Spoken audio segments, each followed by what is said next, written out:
Echo. You must have experienced that when we shout or clap near a tall building or a mountain, we hear the same sound again a little later. This happens because of reflection from the walls or mountains.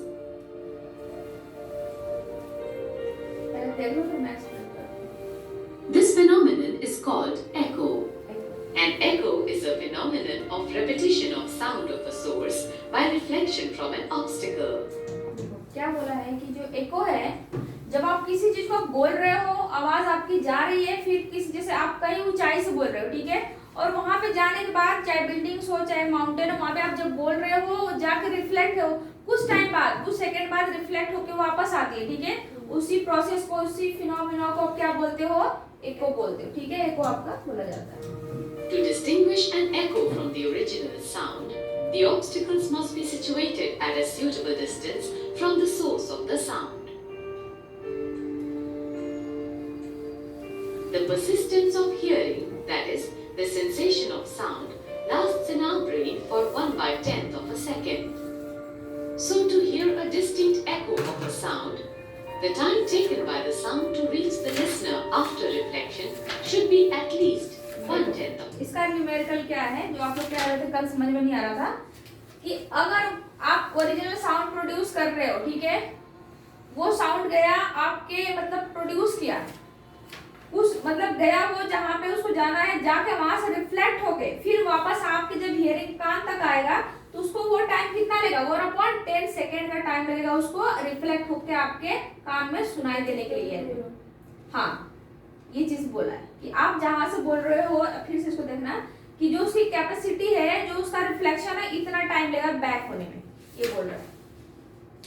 A second. Distinct echo of a sound.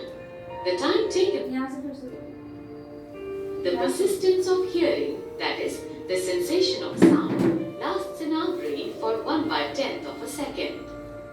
So to hear a distinct echo of a sound, the time taken by the sound to reach the listener after reflection should be at least 1/10th of a second.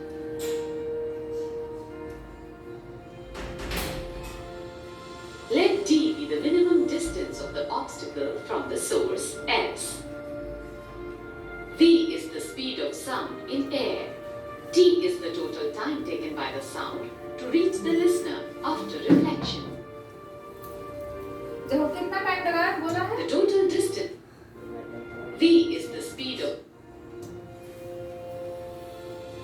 Let d be the minimum distance of the obstacle from the source x.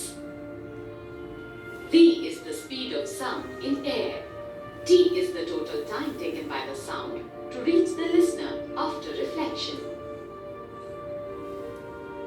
Formula The total distance traveled by the sound from the point of generation to the obstacle and back is the product of speed of the sound and total time t. Substituting the values. V is equal to. इसमें बोला है कि अभी आपकी value पता चल गई, 1/10 होगा, भेजो.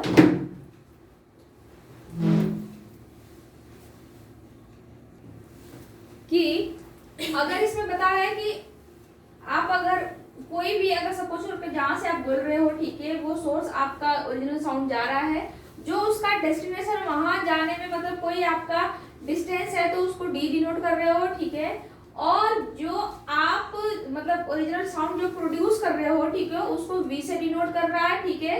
अब इसके बाद जो मतलब जितने स्पीड से जा रहा है, वॉल्यूम की बात हो रही है, देन उसके बाद जो रिफ्लेक्ट होके वापस आ रहा है, जो साउंड इसके कान में सुनाई दे रहा है, लड़के के देखो दिया है, उसे टी से डिनोट करें. तो फॉर्मूला क्या बन गया इसका, कह रहा है कि speed of sound in air में अगर साउंड की स्पीड जा रही है तो कितनी होगी, एक्चुअल वैल्यू दिया है इसमें, देखो पहले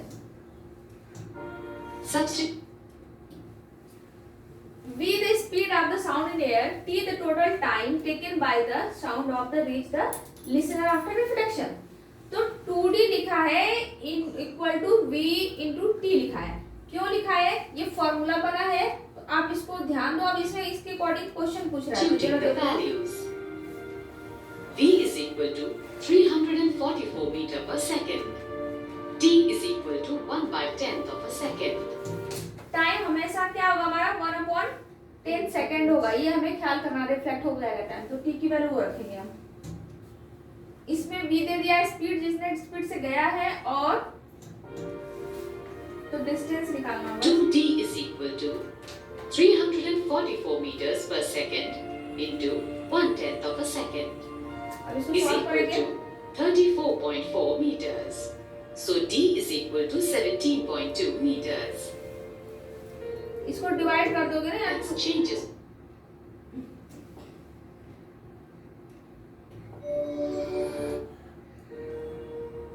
P is the speed of sound and total time per second. T is equal to 1/10 of a second. 2d is equal to 344 meters per second into 1/10 of a second इसको जब आप solve is करोगे, equal to अब यहाँ पे 2d है तो d equal to क्या आ जाएगा, 2 यहाँ पे मल्टीप्लाई है तो यहाँ पे आके डिवीजन में जाएगा, डिवाइड कर देगा तो 17 पॉइंट समथिंग कुछ आएगा आपका, I think 34.4 meters. So d is equal to 17.2 meters. Distance आपका इतना होता है, ऐसे आप लोगों को याद करना Hence, पड़ेगा। for hearing a distinct echo, the minimum distance of the obstacles from the source of sound should be 17.2 meters. And it is very important to note that this distance changes with the temperature. देखो ये क्या बोला है कि ये important temperature की बात करा है, ये भी ख्याल करो, 3.2 meters. यहाँ से ध्यान For से hearing a distinct echo, the minimum distance of the obstacles from the source of sound should be 17.2 meters.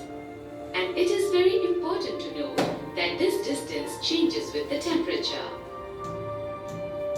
जो डिस्टेंस है वो टेम्परेचर पे भी क्या करेगा, डिपेंड करता है, ठीक है।